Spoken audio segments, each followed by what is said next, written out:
Саламатсызбы? Региондо Абалким автордук программасы. Бул жылкы кыш мезгилиндеги абал кыргызстандыктардын гана эмес, бүткүл Орто Азия өлкөлөрүндөгү элдерди кыйынчылыктарга салды. Калктын калың катмары аномалдуу сууктун артынан келген кырдаалды баштан кечирип жаткан кез. Газдын башында турган Түркменистан сууктун айынан Өзбекстанга келишимде көрсөтүлгөн көлөмдөгү газын жеткирип бере албай калганы белгилүү болду. Мунун айынан Өзбекстандын өзүндө газ тартыштыгы жогорулап, натыйжада Кыргызстанга бериши керек болгон газды жетиштүү деңгээлде камсыз кыла албай калып жатканы да тийиштүү адистер тарабынан айтылды. Албетте, бул абал Кыргызстанда автоматтык түрдө электр энергиясынын күтүлгөндөн алда канча көп керектөөгө алып келди. Мындан сырткары Кыргызстан кыш мезгилинде сырттан алып жаткан электр энергиясы ал өлкөлөрдүн өздөрүндө да электр энергиясына болгон муктаждык сууктун айынан кескин жогорулаганына байланыштуу жетиштүү шартта берилбей калганы түшүнүктүү. Мындай бири-бири менен түздөн-түз байланыштуу тармактарда азыр маселе жаралып, Борбор Азия өлкөлөрүндө бул шартка байланыштуу электр энергиясын жана газды колдонууда атайын кыска мөөнөттүү чектөөлөр киргизилди. Анын ичинде Кыргызстанда да күн сайын белгилүү бир мөөнөткө кезеги менен аймактарда 200 сааттан электр жарыгы өчүрүлүүдө.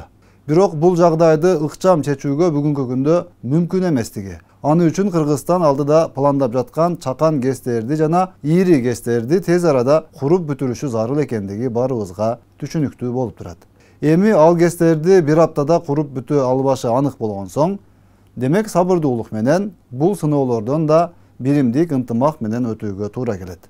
ГЭС куралы десе дагы анын тетири жактарын сүйлөп чыгып, тоскоолдук жаратууга аракет кылып жаткандарды тыйып, тезирээк Кыргызстаныбыз электр энергиясы боюнча башка өлкөлөргө көз каранды болбогон, өзүндө өндүрүлгөн энергия өзүнө кенен жетип ашып, сыртка сатууга дагы жете турган шарттагы ГЭСти курууга колдоо көрсөтүү зарылдыгын бул суук күндөр толугу менен тастыктаганы талашсыз.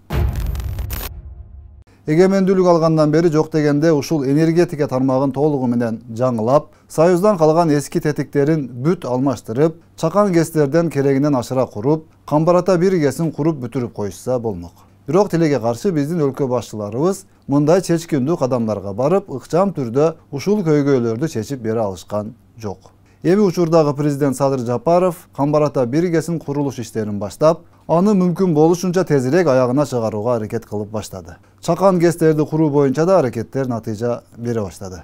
Бирок президенттин чакан ГЭС курамын деген ишкерлерге мамлекет тарабынан максималдуу колдоо көрсөткүлө деген тапшырмасын так аткарбай жаткан органдар да аз эмес. Бул албетте ажоонун саясатына карата түздөн-түз жасалып жаткан саботаж жана баягы эле үйрөнүп калышкандай, ушул ишкерди ары бери чуркатып кыйнасам мага акча берип байытат го деген арам тамактардын кылык жоруктары экени дагы белгилүү. Аларды өлкөдөгү энергетикалык абал, тезирээк президент айткан чакан ГЭСтерди курдуруп ишке берип, бир аз болсо да элибиздин энергияга болгон муктаждыгын жое туралы деген ойлор мээсине келбейт сыягы.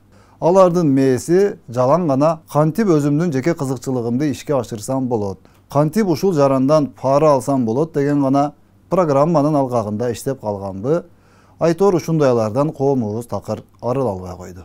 Жергиликтүү бийликте отургандардын арасында да бийлик башындагылар ишенип кызматка койгон айрымдары өздөрүнүн бир туугандарын, жакын туугандарын же белгилүү бир өзүнүн тобун байытуу, бир келген доордо жыргап жашап алайын, башкалар не болсо болсун, бирок менин чөнтөгүм толсун деп гана күн өткөрүп жүрүшкөнү албетте өкүндүрөт. Көрбөй калат, билбей калат, мага тийбейт, мен мынча жылдан бери мамиле кылып жүргөнмүн, кол тийгисмин деген сыяктуу адашуучу ойлордун кесепетинен акыры бир күн баары бир мамлекет жетекчилиги чара көрөрү талашсыз. Биз баарыбыз бул жерде тазабыз. Ушул жерде отурганыбызда залдын ичинде азыр 50 адам отурабыз. Баарыбыз тазабыз деп өзүбүз сезебиз. Тазабыз деп сезебиз. Бирок ичиңерде эмне иш кылып атканыңарды өзүңөр билесиңер. Айрыкча жергиликтүү бийлик органдары, министрлер, урматтуу министрлерибиз, коллегаларым менин. Так, если кто-то не хочет работать в интересах государства, пожалуйста, дверь. Выходите, делайте бизнес, живите богато, радуйтесь, никаких вопросов. Никто никому не мешает. Но госчиновник не должен жить богато, имейте в виду. Госчиновник не может быть богатым. Это в принципе так. Анан мамлекеттик кызматка келип, аким болуп, губернатор болуп, министр болуп, байыймын деген мурдагы психологияны алып ыргытыш керек. Это уже не будет. Возврата к тем временам уже не будет, ребята. Мурда кандай эле? Мамлекеттик кызматка келгенде акча берип келгендер көп болгон, билесиңерби? Акимдердин ставкалары бар эле, губернаторлардын, министрлердин ставкалары бар эле. Азыр бирөөнүрдөн бир тыйын, не то что там алыш, даже бирөөнүн оюнда жок, жетекчилердин. Жетекчилердин оюнда жок, бирөөдөн акча алыш. Так, следователь ушетип иште бергиледи. Иште бергиледи ушетип. Мына аким болуп келдиңер, лишь бы начинаете думать. Мэр болуп келдиңер, начинаете думать, как бы разбогатеть, где бы что-то взять. Аялыма машинаны берейин деп аракет кылып атасыңар. Так, маалыматтар бар. Балама үй алып берейин деп атасыңар Бишкектен, маалыматтар бар. Үй керекпи? Кайрылгыла. Кайрылгыла бул жака. Мына өкмөт башчыга кайрылгыла. Азыр мына президенттин өтө чоң жумушунун негизинде ипотекалар салынып атат. Бардык мамлекеттик органда иштегендерге үйлөрдү алып берели, бала чакаңар үйлөр жасап берели, керек болсо. Ипотекадан алгыла 20 жыл, 25 жылга 0,2-0,4%. Вот и все. Так честно жить лучше, чем бир жерден уурдап алып туруп, квартира алып берем, кызыма, балама, аялыма машина алып берем деп жүрүп, балия кылып атасыңар. Ошону этият болуңуздар.